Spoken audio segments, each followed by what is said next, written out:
जो बकायदा हमारे संजय दा ने भी आपको गिनाया कि भागलपुर के से आए हुए गोड्डा के सांसद माननीय श्री निशिकांत दुबे को आपने स्वीकार कर लिया, बिहार के किसी जिले से चलकर आए जयंत सिन्हा, यशवंत सिन्हा को आपने स्वीकार कर लिया, आपने बिहार के सुनील सिंह जी को स्वीकार कर लिया, आपने बीडी राम को स्वीकार कर लिया, आपने हरियाणा राजस्थान के संजय सेठ को स्वीकार कर लिया, आपने बलिया के पीएन सिंह को स्वीकार कर लिया, बक्सर के राज सिन्हा को स्वीकार कर लिया, सुन रहे गया के अकेला जी को स्वीकार कर लिया।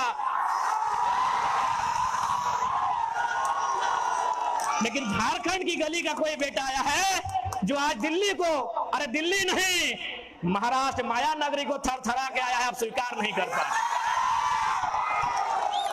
क्या कसूर है हमारा बताइए? आप इधर गोड्डा के सांसद को, बिहारी को स्वीकार कर लिए, हरियाणा को स्वीकार कर लिए, यूपी वाला को स्वीकार कर लिए, कांके का विधायक है आपका राजस्थान का, अरे आप गोटे इंडिया वाला को अपने झारखंड में स्वीकार कर लिए। और इसी झारखंड का पारसनाथ की मिट्टी में पलने वाला एक बेटा खड़ा हुआ है, आप लोग बोले छोड़ा नेता बनतो तो बने देना की दिक्कत हो, बने देना की दिक्कत हो। सूरज दा भी अपन गीत में बोलो बना लो नेता, कोई की दिक्कत हो भाई? जो लोग नीति नहीं लिख पाएगा उन लोग नेता बना है। मैं आज यहाँ आवाम के बीच कहूंगा, मैं बकायदा आज मीडिया बंधुगण है, मैं आपके सामने कहूंगा, हमारे पास 81 विधायक, 14 सांसद, 6 राज्यसभा सांसद हैं। अगर वे लोग नीति 2 अक्षर में आता है, अगर नीति को शुद्ध लिख देंगे तो हम कल ही वापस ले लेंगे आंदोलन को, हम लोग किसी प्रकार का राजनीति नहीं करेंगे। मैं चैलेंज करता हूं, अगर 100%, मैं बार बार कहता हूं, कुछ लोग ईमानदार होंगे, कुछ लोग पढ़े लिखे भी होंगे, इसलिए मीडिया गण मेरी बातों को नेगेटिव ना चलाए।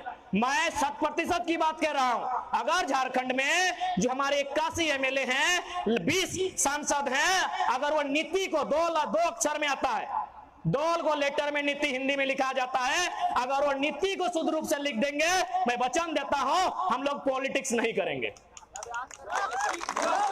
अब करने दीजिए ना यार, इतना आसान है क्या? 9 में हर्षी होगा कि 100 में दीर्घी होगा, कंफ्यूज है।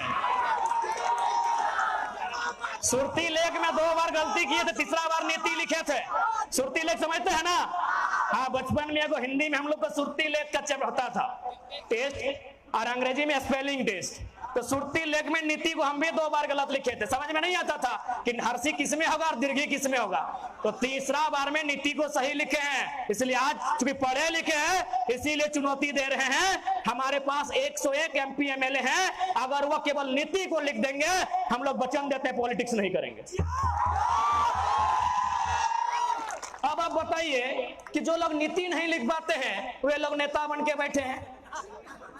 आप इसी भीड़ में पढ़े लिखे लोग हैं, कोई ग्रेजुएट किया है, कोई मास्टर्स किया है, कोई एलएलबी किया हुआ है, कोई पीएचडी किया हुआ है। इसी मंच में जितने लोग हैं मैक्सिमम पढ़े लिखे लोग हैं, कम से कम तो ग्रेजुएट किए हुए हैं, पत्रकारिता के क्षेत्र से। अब ये लोग अगर उम्मीद लगाएंगे कि जो शख्स नीति नहीं लिख पाता है वो हमारे राज्य का कर्णधार बनेगा, वो हमारे राज्य का जीर्णोद्धार करेगा, वो हमारे राज्य का उद्धार करेगा, हम गलत फहमी में हैं, हम गलत फहमी में हैं।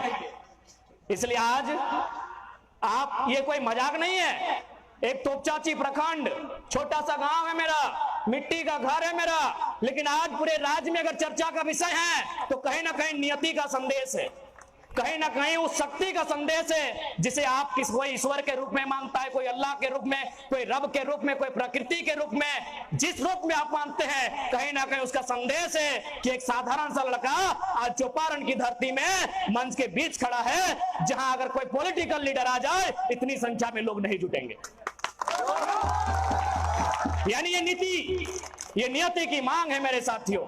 चूंकि आज मैं कुछ दिन पहले महाराष्ट्र गया था, मैंने वहां लोगों से बकायदा पूछा कि आप कहां से हैं और क्या क्या काम करते हैं, कहां रहते हैं।